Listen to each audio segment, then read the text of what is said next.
Okay, let's dive into the life of Albert Einstein.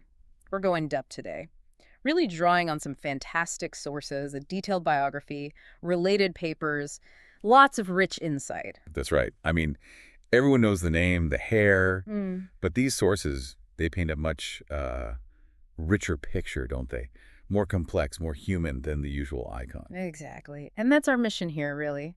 To use these specific sources as a kind of shortcut for you, to understand Einstein not just as the scientist, but the whole person, his ideas, his life, his public role, Yeah. all based strictly on this material we have in front of us. Yeah, you're going to follow the key moments, get the essence of the science without, needing a PhD. We'll look at the personal stuff, the struggles, the political stand. We're connecting the dots, just using what these sources tell us, hopefully giving you some of those aha moments about who he really was. Hmm. So thinking about his early life, what jumps out from this material? Because it seems like right from the start, he didn't quite fit the typical mold. Well, what's really striking in the sources is this immediate contrast.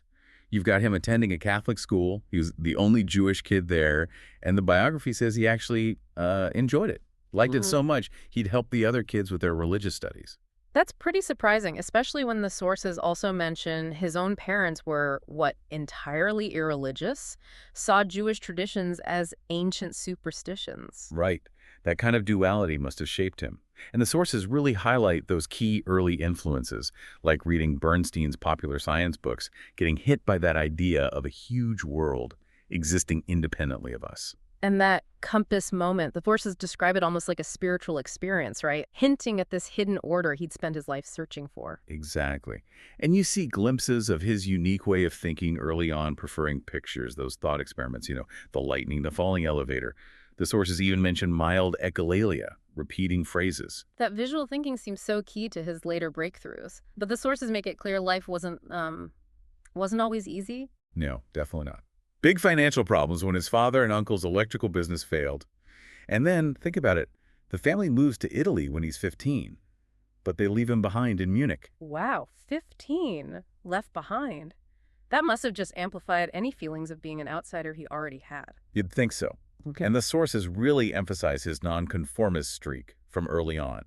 His contempt for Germany's authoritarian schools.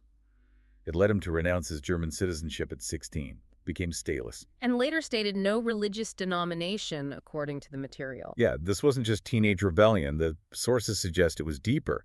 That citizen of the world idea, influenced by people like Joss Wintler who took him in. It started young. And his path wasn't exactly smooth academically either, was it? The sources mentioned something surprising about getting into the Zurich Polytechnic. Right. He actually failed the entrance exam the first time. The general knowledge part, literature, French, biology, politics. Really? So he aced the math and physics. Yeah, but the other stuff tripped him up.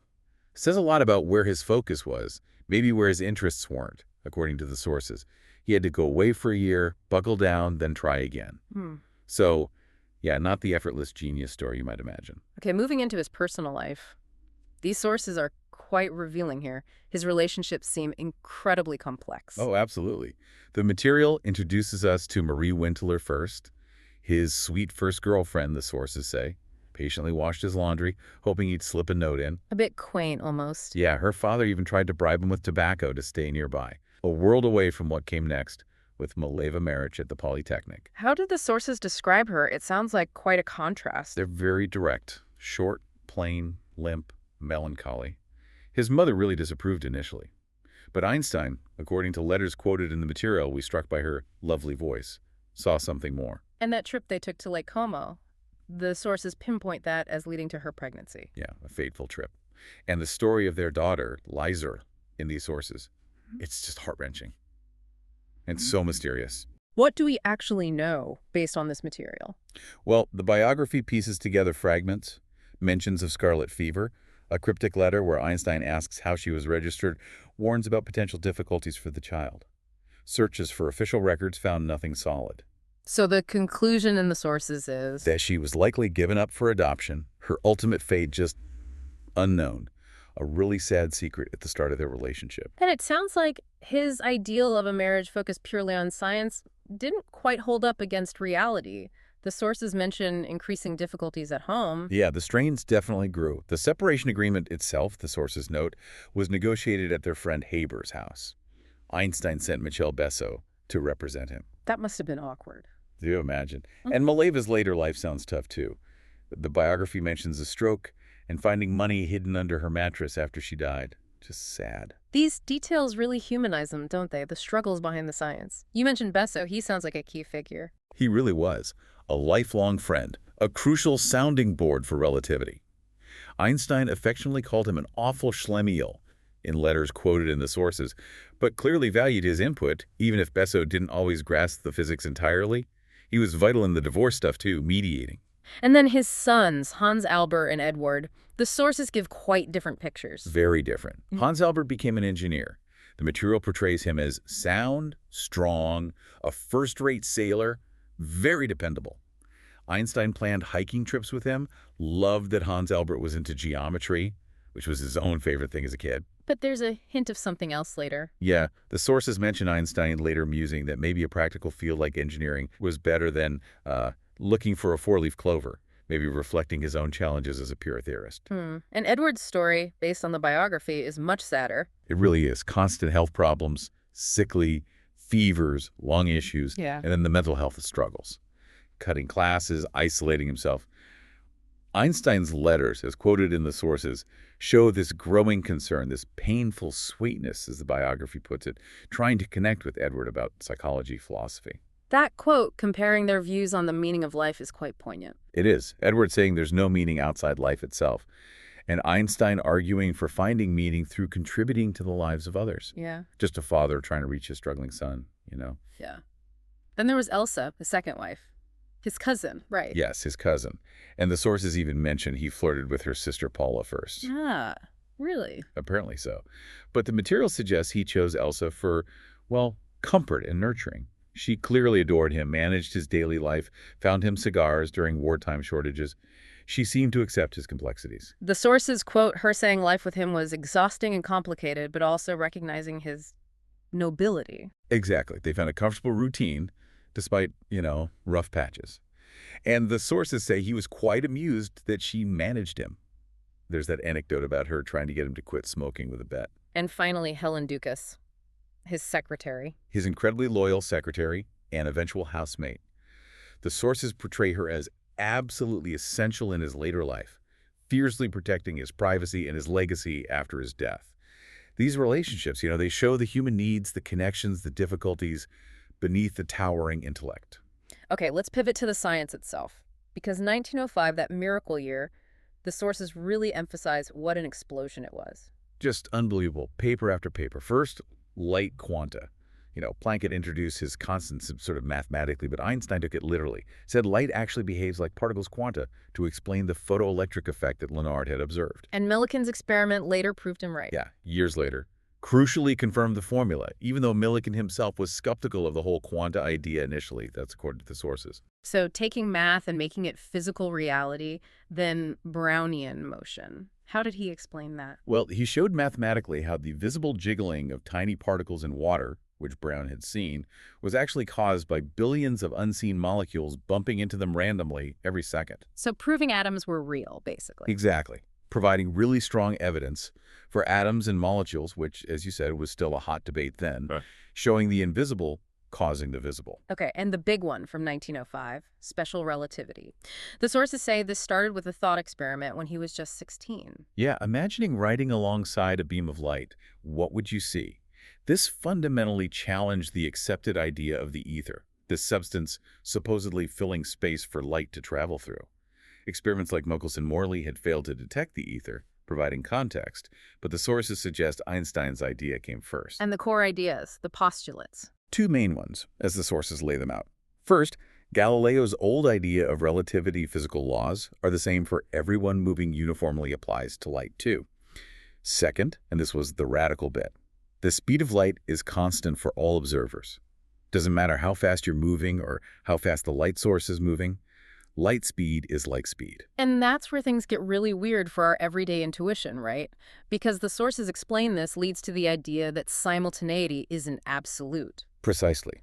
If light speed is fixed for everyone, then two events that look simultaneous to me might not look simultaneous to you if you're moving relative to me. And if simultaneity is relative, then time itself is relative. exactly, no universal clock ticking away. Yeah. As the sources quote him, there is no audible tick-tock everywhere. Time depends on your motion. The material notes even brilliant physicists like Poincaré struggled to fully accept this consequence. Mind-bending stuff. And that was just step one. It took another decade, the sources say, to develop general relativity, bringing gravity and acceleration into the picture. Right. And the core idea there, as the sources explain it, is just as revolutionary. Gravity isn't a force pulling things across space. It's the shape of space-time itself being warped by mass and energy. The classic bowling ball on a trampoline analogy. Yeah, the source's descriptions support that analogy. Mass tells space-time how to curve, and space-time tells mass how to move. Objects just follow the curves. But the math got way harder. Oh, absolutely. The sources detail how his friend Marcel Grossmann had to help him find the right mathematical tools. Tensor calculus, Riemann's geometry of curved spaces. This whole process, the sources say, gave Einstein a newfound deep respect for mathematics as the language nature uses. And Mach's principle was an influence, too. Yeah, the idea that inertia, an object's resistance to acceleration, might be related to all the other matter in the universe. That kind of thinking played a role, connected to thought experiments like imagining a rotating bucket in an empty universe. Getting the final equations wasn't straightforward either, was it? The sources mention earlier attempts like the Entwerf theory. Right. That earlier theory wasn't generally covariant, meaning the equations didn't keep the same form in all coordinate systems, which felt wrong. The biography paints this picture of an intense, almost feverish period of work in November 1915, when he finally nailed the correct field equations. And crucially, he made a testable prediction. That gravity would bend light. His final theory predicted starlight bending by 1.7 arc-seconds as it passed the sun. The sources recount that planned 1914 expedition with Freundlich to test an earlier version, but WWI intervened, and Freundlich was actually captured. Wow. But the confirmation came eventually. Yes, Sir Arthur Eddington's expeditions in 1919 to observe a solar eclipse. The sources mention Einstein was incredibly confident beforehand, and when the telegram came from Lorentz confirming the results match his 1.7 arc-second prediction, well, that's what made him a global superstar almost overnight. It confirmed this radical new view of gravity and space-time. So he revolutionized physics, helped kickstart quantum theory with light quanta, but then his relationship with quantum mechanics itself got complicated. Yeah, very much so. As quantum mechanics developed in the 1920s with people like Heisenberg, Schrödinger, Born, Einstein became, as Max Born put it, quoted in the sources, aloof and skeptical. Why? What did he object to? He couldn't accept the core ideas of indeterminacy, that some things are fundamentally unknowable, and the central role of probability. Heisenberg's uncertainty principle. It seemed to abandon strict cause and effect, which he deeply believed the universe followed. His famous line, "God does not play dice," sums it up. And this led to things like the EPR paradox thought experiment. Exactly, in 1935. The sources explain he, Podolsky, and Rosen devised this thought experiment involving entangled particles separated by a large distance. Measuring one seemed to instantly affect the other, which looked like faster-than-light influence, spooky action at a distance, as he called it. His goal was to show quantum mechanics was incomplete, right? Yes. He felt there must be underlying variables, hidden factors, that quantum theory wasn't accounting for. This was rooted in his deep philosophical beliefs in realism, that things have definite properties whether we measure them or not, and locality that influences can't travel faster than light. Quantum mechanics seemed to violate one or both, in his view. It's interesting how the sources point out this was a kind of shift for him, from his earlier influences like Mach's empiricism towards the stronger realism later on. Definitely. And the sources link this realism to his profound sense of awe at the universe's comprehensibility. The fact that we can understand the universe through reason, he called that a miracle. That underlying order was the basis for his realism and, the sources suggest, his unique kind of religious feeling, a cosmic religious feeling, reverence for the laws of nature, not a personal God. And this belief in order, this dislike of the rambunctious quantum, as one source calls it, drove his later work. Absolutely. It fueled that long, lonely quest in his later decades for a unified field theory. The sources describe his ambition to find a single mathematical framework that would unite gravity and electromagnetism and ultimately incorporate quantum phenomena in a deterministic way. He looked at things like Kaluza's idea of a fifth dimension. Yes, Kaluza showed that adding a tiny, curled-up fifth dimension to space-time mathematically unified gravity and electromagnetism, the math was elegant, But was that fifth dimension physically real? That was the question. Einstein worked on variations of this and other approaches for years. How was this quest viewed by his peers, according to the sources? Well, the sources indicate that many younger physicists busy building on quantum mechanics saw it as a bit quaint, maybe, a noble effort perhaps, but off the main track. But Einstein felt it was his duty as an elder statesman of physics to pursue this fundamental unity, even if success seemed unlikely. The sources note it didn't really lead to concrete physics results that changed the field. No, it didn't. But it shows his unwavering commitment to that deep conviction about the ultimate simplicity and comprehensibility of nature. It loops back to that childhood sense of wonder, perhaps. Okay, let's shift again. Because the sources also paint a really vivid picture of Einstein, the public figure, the political conscience. His views evolved quite a bit over time. They really did. Early on, the material shows him as a staunch pacifist, seeing war as this sexual character of the male, pushing for a world organization. He even had that famous exchange with Freud about why war happens. But the rise of Nazism forced a major rethink, didn't it, based on his letters quoted in the sources? A painful one, it seems. He saw Germany feverishly rearming, indoctrinating his people. He concluded pure pacifism was untenable against that kind of threat. He wrote publicly supporting Belgian rearmament for defense and wrote to pacifist friends explaining why organized power was now necessary. His Jewish identity and connection to Zionism also come through as incredibly important in these sources. Deeply important. He saw Zionism, the sources explain, as vital a place where Jews wouldn't be treated as aliens. He clashed sharply with Jews who favored assimilation above all else, famously chiding the German citizens of the Jewish faith, asking if Aryans could respect such pussyfooters. And the assassination of Walter Rathenau, the assimilated Jewish foreign minister, the biography presents that as a turning point for him. Yes, a stark lesson that assimilation offered no real safety or acceptance in that climate. And of course, his own name ended up on Nazi death lists. Which makes his escape from Germany, as told in the sources, feel even more urgent. Absolutely. That quote, telling Elsa as they left for the U.S., "Take a very good look, you will never see it again." It sounds chillingly prescient. And indeed, the Nazis raided their Berlin apartment the day they arrived in America. Luckily, his family and papers were already out. When he got to America, what did he value most, according to the sources? It seems to be the atmosphere of free thought and tolerance for nonconformity. The sources highlight this tolerance of free thought, free speech, and nonconformist beliefs as something he cherished. It became central to his idea of America. Which is why he reacted so strongly to the Red Scare and McCarthyism later on. Exactly. He saw it as a profound betrayal of those American ideals. The sources say he feared a rising fascism, comparing the climate to Germany in 1932, calling it a hysterical hunt. He thought McCarthyism was potentially a greater danger than communism itself. And he was quite blunt about Oppenheimer's security hearing. Yeah, the sources quote him calling Oppenheimer a fool for even participating in what he saw as a politically motivated witch hunt. Beyond statements, the sources mention specific actions he took. Right, like that private letter he wrote to the judge about the Rosenbergs. The sources are clear. He wasn't saying they were innocent, but he argued against the death penalty, calling the facts murky and pointing to the popular hysteria around the case. And he spoke out very directly against racial segregation in the U.S. He did. He wrote an essay called The Negro Question, and the sources mention him speaking at Lincoln University, a historically black college, calling segregation a disease and an uncritically handed down tradition. He met Julian Bond there, too. That refusal to allow his books or name to be used in post-war Germany that speaks volumes, as the sources describe it. It really does. It shows the depth of his feeling about Germany's crimes, and importantly, what he saw as the failure of its intellectuals during the Nazi period. The sources also mentioned the personal pain over his cousin Roberto's murder by the Nazis contributed to this strong stance. And then, 1952, the offer to be president of Israel. Just incredible. The sources say he was deeply moved, genuinely touched.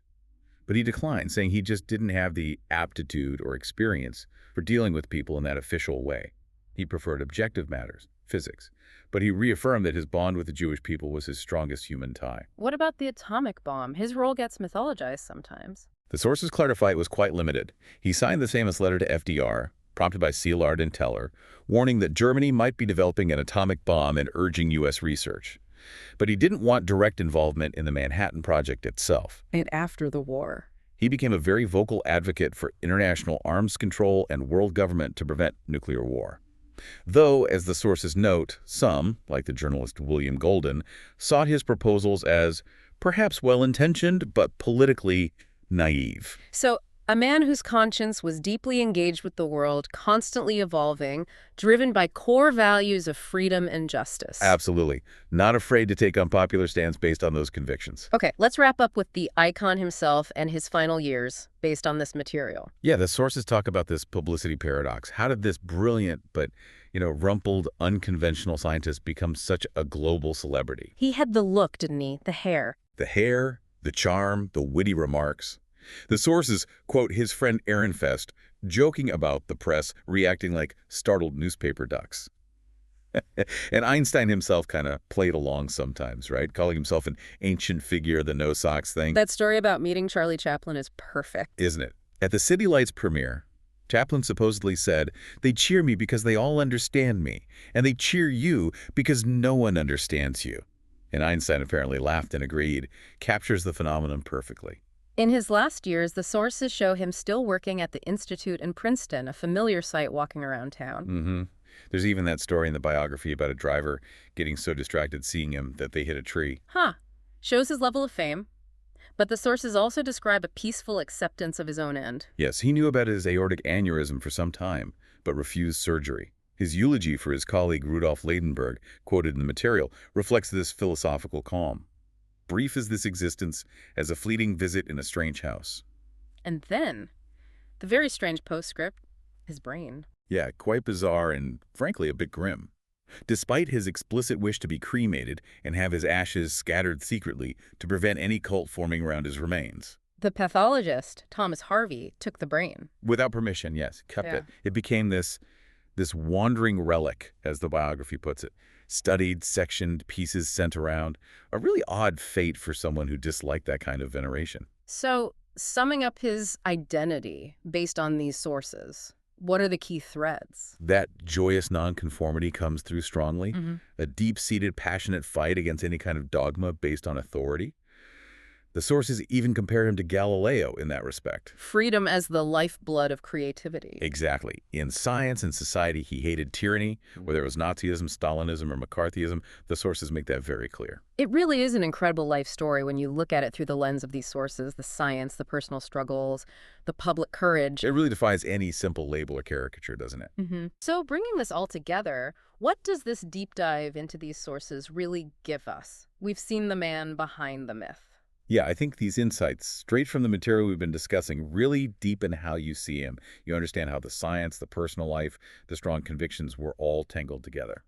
Okay, here's something to leave you with, a final thought drawn from these sources. Einstein's life seems to embody this constant tension, doesn't it? On one hand, this relentless drive for objective truth, for elegant, universal laws in physics that search for order. On the other hand, the sheer messiness of human existence, politics, relationships, emotions. What does his profound nonconformity, which these sources highlight again and again, tell us about where both scientific breakthroughs and courageous moral stances come from in our complicated world? Something to think about.